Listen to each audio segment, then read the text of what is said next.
സമയം 8:45. അയ്യോ, നേരെ ഇലക്ട്രിക്കൽ കടയിലേക്ക് വിടുക. ആദ്യം സൈഡിൽ ഇൻഡിക്കേറ്റർ നമുക്ക് സെറ്റ് ചെയ്യണം. അത് കഴിഞ്ഞിട്ട് നേരെ ആ പോകുന്ന പോകിൽ തന്നെ അത് പൊല്യൂഷനും കൂടെ എടുത്ത് കിട്ടിയാൽ മതിയായിരുന്നു.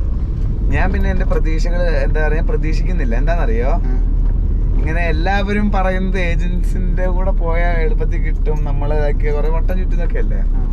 ഞാൻ അതുകൊണ്ട് ഒന്നും ഇതാക്കുന്നില്ല, ചിന്തിക്കുന്നില്ല. എന്തേലും വരുന്നിടത്ത് വെച്ച് നോക്കാന്നുള്ള ഇതിലാ. നിസാർ ഒന്ന് ഇളക്കി കൊടുത്താൽ മതി, അഴുക്ക് പോവില്ല. വന്ന അത് വർഷങ്ങളായിട്ട് ഇരുന്നിരുന്ന് ഉള്ളിലേക്ക് ഇറങ്ങിയുള്ള പായല് പിടിച്ചിരിക്കുന്നതാണ്. അതെ, പൊല്യൂഷൻ കിട്ടൂടാ, പൊല്യൂഷൻ കിട്ടും. അവസാനം പൊല്യൂഷൻ കിട്ടാതെ എന്താ കുറച്ച് കൊള്ളാം. ഓക്കെ ആണോ? ആയില്ല. ഒരു നിമിഷം ഞാൻ ബേജാർ പണിപ്പോയി. ഞാനും നമ്മളതിൽ ഒപ്പിടാൻ എന്തെങ്കിലും ഉണ്ടോ? ഫോം 25-നകത്ത് ഒരു സിഗ്നേച്ചർ രണ്ടിടത്ത് ഇടാനുണ്ട്, ആപ്ലിക്കന്റിന്റെ ഓണറിന്റെ. പേന എടുത്തിട്ടുണ്ടോ?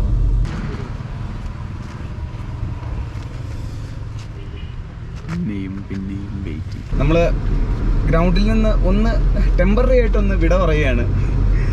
വണ്ടി കാണിച്ചു, 1-2 കാര്യങ്ങൾ ചെയ്യാനുണ്ട്. മെയിനായിട്ട് എൻജിൻ നമ്പർ വണ്ടിയുടെ കൃത്യം കാണുന്നില്ല, ഷാസി നമ്പർ ഇതെല്ലാം ഉണ്ട്. പക്ഷെ ആ പ്ലാക്കിൽ നോക്കിയിട്ട് കാര്യമില്ല എന്നാണ് പറഞ്ഞത്. ഇപ്പോൾ എൻജിൻ നമ്പർ കൃത്യമായിട്ട് കാണുമെന്ന് പറഞ്ഞു. അപ്പോൾ അതൊന്ന് റെഡിയാക്കണം. അതേപോലെ പിന്നെ പറഞ്ഞതെന്ന് പറഞ്ഞാൽ നമ്മൾ ഈ ഫ്യൂവൽ ടൈപ്പ് മാറ്റിയതിൻ്റെയാണോ തന്നെ അതിൻ്റെ LPG നമ്മൾ LPG പെട്രോൾ മാറ്റി വെറും LPG ആക്കിയത് കൊണ്ട് പെട്രോൾ ആക്കിയത് കൊണ്ട് അതിനെന്തൊരു ഓൾട്ടറേഷൻ്റെ ഇത് ഫോം വാങ്ങിച്ച് ഫില്ല് ചെയ്ത് കൊടുക്കണം എന്ന് കൂടെ പറഞ്ഞിട്ടുണ്ട്. നമ്മളിപ്പോൾ RT ഓഫീസിൽ പോയി അത് ഫില്ല് ചെയ്യണം. പിന്നെ എന്നിട്ട് പുള്ളി പറഞ്ഞ പോലെ എവിടെയും പോയിട്ട് എൻജിൻ്റെ അത് കണ്ടുപിടിക്കണം. അതെവിടെയാണ്? ഞാനൊരു കാര്യം ചെയ്യാം, ഞാൻ RTOയിൽ പോയിട്ട് കാര്യം നോക്കാം. നീ എന്ത് ചെയ്യാന്ന് പറയുമ്പോൾ നീ ഈ സാധനം കൊണ്ടുപോയിട്ട് ആ എൻജിൻ നമ്പർ അതിനകത്ത് എവിടെയാന്ന് വെച്ചാൽ കണ്ടുപിടിക്കാം. നമ്മൾ മെക്കാനിക്കിൻ്റെ അടുത്ത് പോയിട്ട് കുറച്ച് തപ്പേണ്ടി വന്നു, എന്നാലും കുഴപ്പമില്ല, സംഭവം കണ്ടുപിടിച്ചു. ഗിയർ ബോക്സിൻ്റെ ഫ്രണ്ടിലായിട്ട് അവിടെ ഒരു ചെറിയ ഇതായിട്ടാണ് എഴുതിയിരിക്കുന്നത്, മാർക്ക് ചെയ്തിരിക്കുന്നത്. വേഗം പോ, സമയമില്ല. 12 മണിക്കല്ലേ തീരുമോ? ഇത്രയും വണ്ടികളില്ലേ, വണ്ടി കാണിക്കേണ്ടി വരുമോ? വണ്ടി എന്തായാലും ഗ്രൗണ്ടിലേക്ക് കയറ്റിക്കോ. തല വരുന്നു.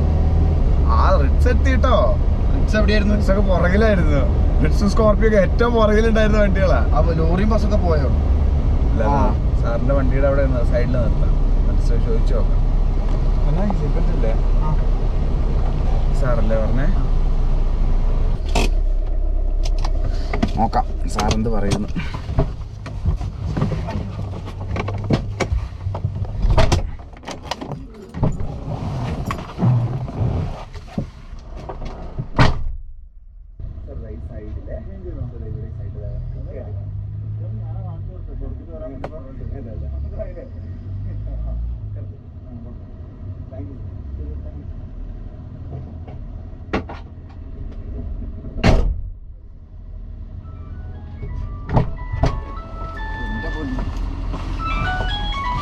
സക്സസ്.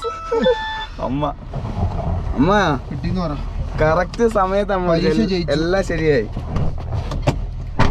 അവർക്ക് നമ്മൾ തടസ്സം ഉണ്ടാക്കല്ലേ. ശരി, അങ്ങനെ പറഞ്ഞാ ആദ്യത്തെ അവസാനത്തെ ആണോ? ഏത് അവസാനത്തെ? ഇനി ഇല്ല, ഞാനില്ല.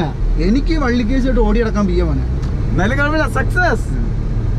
പ്രശ്നം ഉണ്ടാക്കിയില്ലല്ലോ അവിടെ പോയപ്പോ RCയില്? അല്ല, അവര് RT ഓഫീസിൽ ഇല്ല. RT ഓഫീസിൽ ഞാൻ പറഞ്ഞ അവര് ഇങ്ങനെ പറഞ്ഞു റിന്യൂവലും ഉണ്ടായപ്പോ ആ സാറ് പറഞ്ഞു ഇവിടെ വന്നിട്ട് ഇതാക്കണം. അപ്പൊ അപേക്ഷ ചെയ്തായിരുന്നു. അപ്പൊ ഞാൻ അപേക്ഷ എഴുതി കൊടുത്ത് തന്നിട്ടുണ്ടായിരുന്നു. അപ്പോൾ പറഞ്ഞു ഇവിടെ വന്നിട്ട് എന്തോ ആൾട്രേഷന്റെ ഫീസ് അടയ്ക്കണം. അപ്പോൾ ഇത് അവിടെ കൊണ്ട് കാണിക്കാൻ പറഞ്ഞു, ഇതിന്റെ RTOയുടെ അടുത്ത്. അപ്പോൾ അവിടെ കൊണ്ടുപോയപ്പോൾ പുള്ളിനോട് പറഞ്ഞു സാർ എങ്ങനെ കാര്യങ്ങൾ ഇത് മാറ്റി പണിത് ഇറക്കി കഴിഞ്ഞപ്പോഴാണ് മനസ്സിലായത് ഇതിവിടെ വന്നാൽ ഇത് പറയണമായിരുന്നു. അപ്പോൾ അതിന് വേണ്ടിയിട്ടുള്ള ഒരു അപേക്ഷ എന്നാണ്. അപ്പോൾ പുള്ളി അപ്പം തന്നെ എഴുതിയിട്ട് ഒപ്പിട്ട് തന്നെ ഇന്നാണ് റില്യൂവിന് കാണിച്ചത്. ഇന്നാണ്.